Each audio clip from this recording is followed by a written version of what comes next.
Hello, I'm Jeremy Kostick, and this is Oliver Wallace, and we are documentary makers based on genocide. And today we have a very special guest from Yugoslavia. Yeah, today we have a special guest, and his name is Ladislav Slajivo. I come here today to talk about the issues in my home country of Yugoslavia. I'm a son to my father by the name of Longshner Lajubo. The people of Yugoslavia have gone through genocide. My name is Ladislav Lajubo. I am part of the Muslim Bosnians. For years, our country was peaceful, and I had neighbors who were Serbian and Croatian. I believe for years nothing could separate me from my good friends. Milosevic brainwashed the Serbians and convinced them to promote Serbian nationalism. Serbians eventually took over. Many different rivals of different ethnic backgrounds soon became rivals due to the victory of World War I. During World War II, Nazis invaded Yugoslavia and divided the country. Josip Tito created a resistance when the war was over. He created a slogan that reunited Yugoslavia. The slogan was Brotherhood and Unity. Slovenia, Bosnia, Croatia, Serbia, Macedonia, and Montenegro were merged together. Tito, a communist leader, was Slobodan. Milosevic, his main goal was to promote Serbian nationalism around the country. His army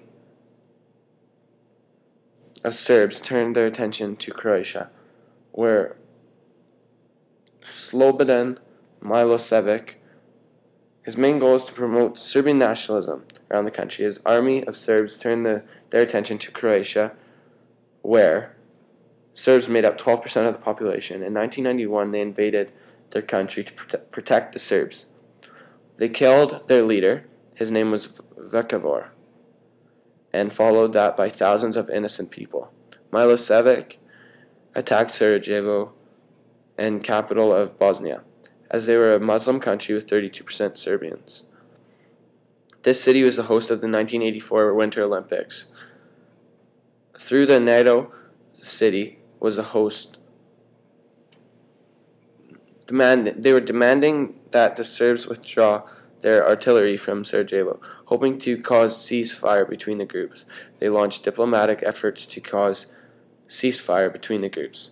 They launched diplomatic efforts to unify Bosnian Muslim and Croats to fight together against the Serbs.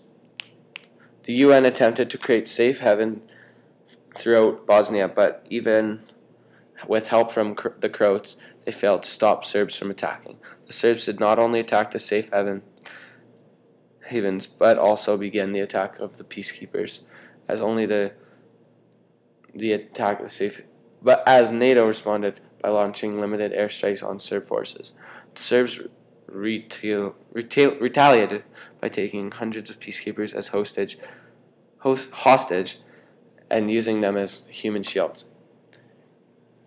In one of safe havens, Srebrenica, UN peacekeepers stood by helplessly as they watched 8,000 men and boys systematically selected and being slaughtered between the ages of 12 to 60. This was the worst mass murder since World War II, and the Serbs continued to engage in mass rapes of Muslim females. Starting August 30th, 1995, the USA led a massive NATO bombing campaign in response to the killings in Srebrenica.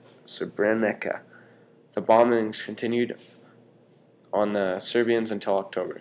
Bosnian Muslims received military assistance from the Islamic world, eventually retaking half of Bosnia back to their control with the help of the Croats.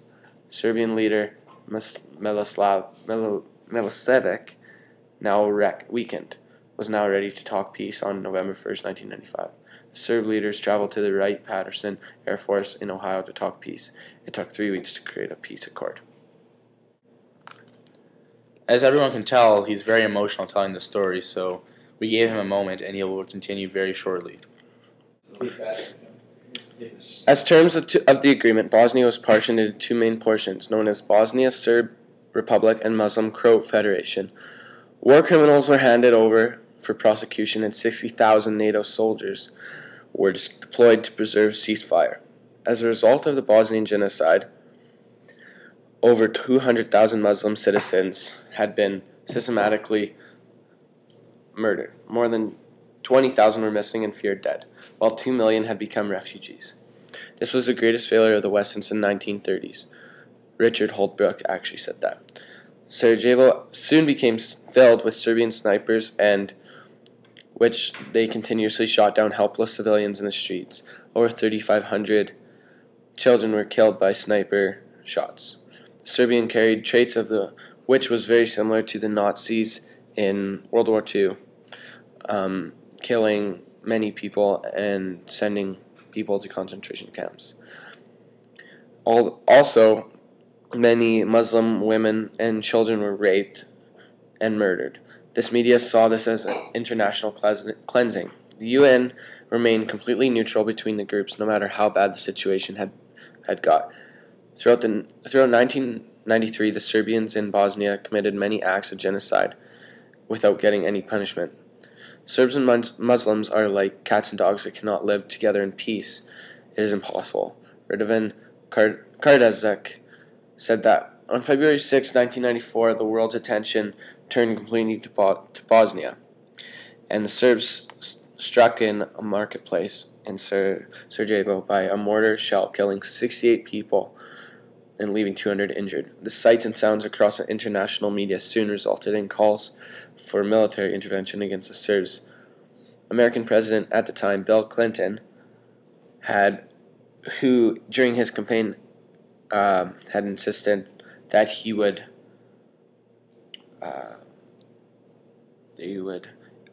put a stop to genocide and obviously try and fix problems, but all he did was produce an ultimatum by NATO demanding Serbs fall back their artillery from Sarajevo, the ceasefire between the groups. They launched diplomatic efforts to unify Bosnian, Muslim, and Croats to fight together against the Serbs.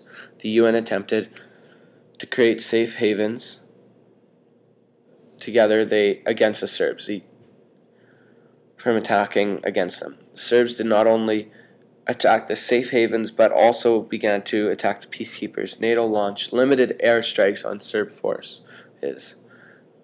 The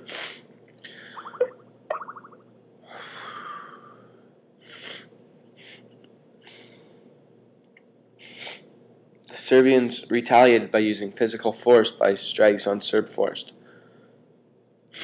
They also took hostages and used them as human shields in one of the safe havens in Srebrenica.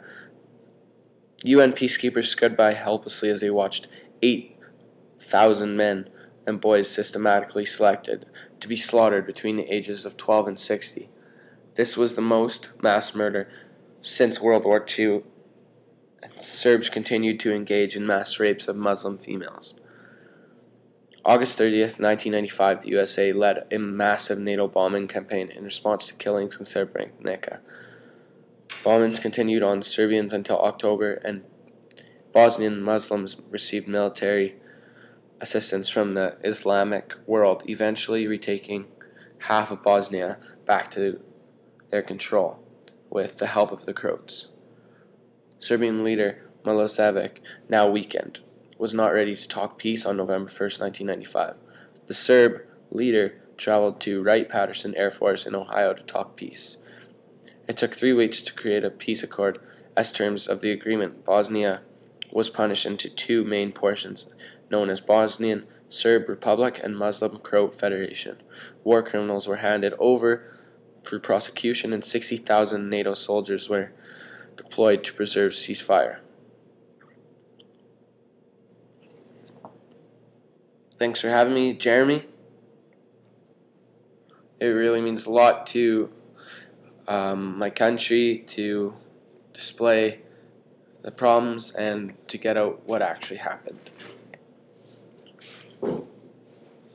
We'd like to thank Ladislav for being with us today, and we have one final piece of information he'd like to share with us, and it's actually his father's memorial, and it means a lot to him to show it to us. So if he would please show it to us. This is what they had put in his tomb, and this is Papa's ashes. Papa, long steer la chopo. Bye bye, Papa. I love you.